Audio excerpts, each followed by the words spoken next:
Video शुरू करने से पहले आपसे विनती है कि हमारे वीडियो को लाइक कीजिए। हमारे चैनल पर अगर आप पहली बार आए हैं तो इसे सब्सक्राइब कीजिए। तो चलिए शुरू करते हैं आज की कहानी। एक बहुत पुरानी बात है। हिमालय पर्वत की घाटी में एक ऋषि रहते थे। वे गोरे चिट्टे थे, उनकी श्वेत धवल दाढ़ी था और कंद, मूल, फल खाते थे। अपना अधिक समय वह तपस्या में व्यतीत करते थे। कभी कभी बर्फ से ढके पहाड़ों के बीच अकेले वह उदास हो जाते।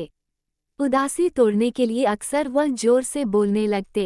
उन्हीं की आवाज ऊंचे पर्वतों से टकराकर लौट आती। दूर दूर तक नजर दौड़ाकर वह कुछ खोजने लगते। चारों ओर दूध सी सफेद बर्फी दिखाई देती। उनका मन और उदास हो जाता। एक दिन उन्होंने ध्यान लगाकर भगवान से कहा, प्रभु कभी कभी मन नहीं लगता, सूने पहाड़ की उदासी काटने लगती है, कुछ कृपा करो। ऋषि अभी ध्यानमग्न ही थे, तभी उन्हें छम छम करती पायल की झनकार सुनाई दी। उन्होंने आंखें खोली, देखा हिमसी एक बालिका श्वेत वस्त्रों से सजी सामने खड़ी थी। मंत्रमुग्ध ऋषि ने दौड़कर बच्ची को गोद में उठा लिया। उनका हृदय पुलकित हो उठा। खुशी में आंखों से आंसू बहने लगे। ऋषि के आंसू बहते देख बच्ची मीठी वाणी में बोली, बाबा रोते क्यों हो? मैं रो नहीं रहा हूँ, ये खुशी के आंसू हैं मेरी बच्ची। बताओ तुम कहाँ से आई हो? तुम्हारा नाम क्या है? तुम किसकी बेटी हो? ऋषि ने पूछा। बच्ची बोली, मैं नीचे की घाटियों से आई हूँ। मेरी माँ ने मुझे तुम्हारे पास भेजा है। मेरी माँ का नाम प्रकृति है। मेरा नाम है सुषमा। तुम कब तक मेरे पास रहोगी? मुझे लगता है अब एक बार तुम्हें पा लिया तो मैं एक क्षण भी तुम्हारे बिना न रह सकूंगा। अब तुम मुझे छोड़कर कभी न जाना। कहते हुए वृद्ध ऋषि विभोर हो गए। मैं तुम्हारे पास ही रहूंगी बाबा। मेरी माँ ने कहा है, उदास ऋषि के चारों तरफ खुशी बिखेर देना, ताकि कभी किसी को भी भविष्य में हिमालय में उदासी न घेरे। मैं कभी भी तुम्हें छोड़कर न जाऊंगी। आज से तुम मेरे बाबा हो। ये हिमालय मेरा घर है। बच्ची ने कहा। ऋषि प्रसन्न थे। वो बच्ची का हाथ थामे बर्फानी पर्वतों पर घूमते, कभी उसे गोद में लिए मीलों चलते। दोनों प्रसन्न थे। अक्सर ऋषि बालिका को कथा सुनाते। एक दिन ऋषि ने बालिका को हंसने वाली मनोरंजक कथा सुनाई तो वह खिलखिला कर हंस दी। जब वह खिलखिल हंस रही थी तो ऋषि उसी तरफ देख रहे थे। बच्ची की हंसी के साथ रंग बिरंगे सुंदर फूल झर रहे थे।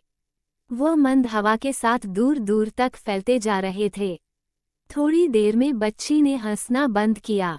तब तक दूर दूर तक फूल ही फूल धरती पर उगाए थे।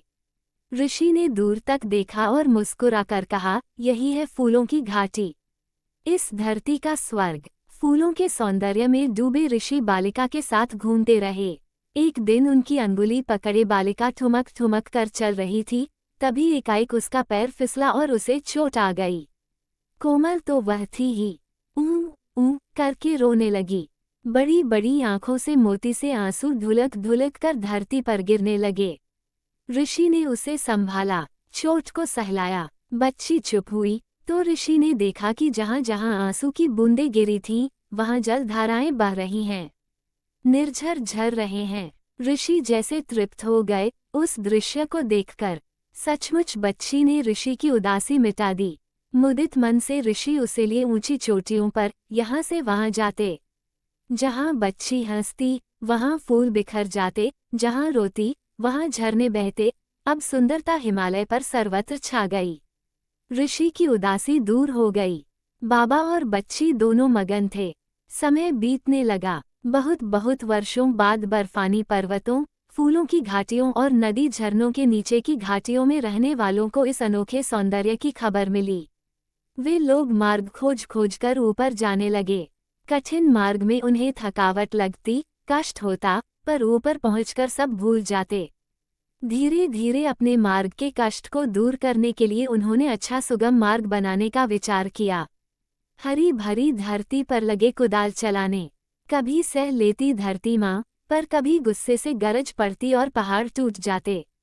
हरियाली पर टूटा पहाड़ मनुष्य की निर्दयता की कहानी कहता। लोग आने लगे। ऋषि और बालिका ऊंची ऊंची चोटियों की ओर बढ़ने लगे। वे जहाँ जाते सूखे पर्वत सौंदर्य से भर जाते। इस तरह ऋषि ने सुषमा को साथ लगाकर हिमालय को स्वर्ग के समान बना दिया।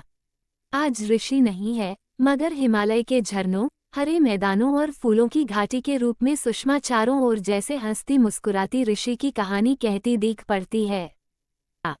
अगर आपको यह वीडियो पसंद आई हो तो इसे लाइक करें, शेयर करें और हमारे चैनल हिंदी स्टोरीज 123 को सब्सक्राइब करें। धन्यवाद।